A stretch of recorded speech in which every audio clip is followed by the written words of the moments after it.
ভাবেন আপনি একটা বার, একজন গভর্নর কিন্তু তার ওই রাষ্ট্রের তার ওই এলাকার মধ্যে সবচেয়ে গরিব ওই ব্যক্তিটাই। তাহলে ইত্তাকুল্লাহ, আল্লাহ সুবহানাহু ওয়া তাআলার ভয় তার মধ্যে কতটা কাজ করে বলেন। এবার ওমরে ফারুক রাদিয়াল্লাহু তাআলা আনহু কি করলেন? তাদের জন্য কিছু হাদিয়া তোহফা দিলেন, এক্সট্রা ভাবে, স্পেশালি ভাবে। একটু পানি আনো তোরে। স্পেশালি ভাবে কিছু হাদিয়া ওমরে ফারুক রাদিয়াল্লাহু তাআলা আনহুর জন্য তিনি দিয়ে দিলেন, ওমরে ফারুক রাদিয়াল্লাহু আনহু দিয়ে দিলেন। এই সম্পদগুলো নিয়ে যখন তারা সিরিয়ার হিনসে চলে গেল, হিনসে গিয়ে সাইদ ইবনে আমের রাদিয়াল্লাহু তাআলা আনহুর কাছে সব মালগুলো জমা দিলেন এবং বললেন, খলিফাতুল মুসলিমিন ওমরে ফারুক রাদিয়াল্লাহু তাআলা আনহু স্পেশালি ভাবে আপনাকে কিছু হাদিয়া দিবেন। ওমরে ফারুক রাদিয়াল্লাহু তাআলা আনহুর এই হাদিয়াটা আপনি গ্রহণ করুন।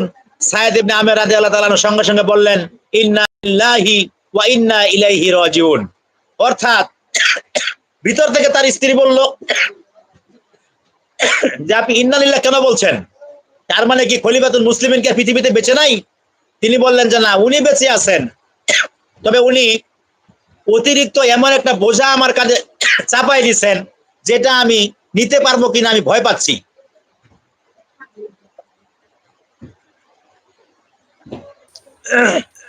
পানি খান বেশি করে পানি খান। তিনি কি করলেন? চা দিব, তার নিজের জন্য যে ব্যক্তিগত হাদিয়াগুলো পাঠানো হয়েছে, এই হাদিয়াগুলো তিনি এবং গরিবদের জন্য যে সম্পদটা পাঠানো হয়েছে, যে মালটা পাঠানো হয়েছে, সবগুলো সকাল থেকে শুরু করে, ওই সময়টা ছিল রমজান মাস, সকাল থেকে শুরু করে তিনি সারা দিন এগুলো বিতরণ করলেন, সারা দিন বিতরণ করলেন, ইফতার করার সময়টুকু তিনি পান নাই। আজকে যদি রাষ্ট্রীয়ভাবে যে ইমন ভাই আমাকে যদি কিছু একটা দেওয়া হয়, দেখবেন আমার মোশনটা কারে বলে, আরে কাউরে দিব না, আমি একাই খাবো, আমি একা খেয়ে হাত চাটবো, আরো খুঁজবো, আরো আমাকে দেয় না কেন? তার মানে কি আমার মধ্যে ইত্তাকুল্লাহ নাই, আমার মধ্যে কি নাই, আমার মধ্যে ইত্তাকুল্লাহ নাই। এবার আসেন, কিছুদিন পর সিরিয়ায় যখন ওমরে ফারুক রাদিয়াল্লাহু তাআলা আনহু সিরিয়ায় তিনি পরিদর্শন করতে গেলেন, যে সিরিয়ায় হিনসের গভর্নর বানাই দিলাম সাইদ ইবনে আমেরকে। সাইদ ইবনে আমের কেমন, সাইদ ইবনে আমের কেমন, তার রাষ্ট্রকার্য পরিচালনা কেমন, রাজকার্য পরিচালনা কেমন, এটা একটু তদন্ত করার জন্য ওমরে ফারুক রাদিয়াল্লাহু তাআলা আনহু তিনি সিরিয়ার হিনসে চলে গেলেন। যাওয়ার পর তিনি মসজিদে নববীর মধ্যে তিনি সিরিয়া, সরি ভুল বললাম, তিনি হিনসের সবচেয়ে যে বড় মসজিদ যেখানে তাদের রাজকার্য পরিচালনা হতো, সেখানে তিনি জুমার নামাজের বয়ান করলেন। বয়ান শেষে তিনি বললেন যে আমি যে সাইদ ইবনে আমেরকে তোমাদের হিনসের গভর্নর হিসেবে নিযুক্ত করেছি, তার বিষয়ে তোমাদের কোনো ধরনের অভিযোগ আছে কিনা, এবং সে গভর্নর হিসাবে তার দায়িত্ব সে কতটুকু সঠিকভাবে পালন করতে পারতেছে, এই বিষয়ে তোমরা আমাকে কিছু বলো।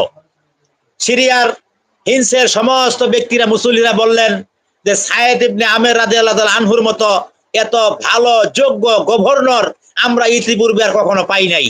তবে সাইদ ইবনে আমেরের বিরুদ্ধে আমাদের 4টা অভিযোগ। কয়টা অভিযোগ ইমন ভাই? 4টা অভিযোগ। হ্যাঁ, ঘুমায়েন না, 4টা অভিযোগ।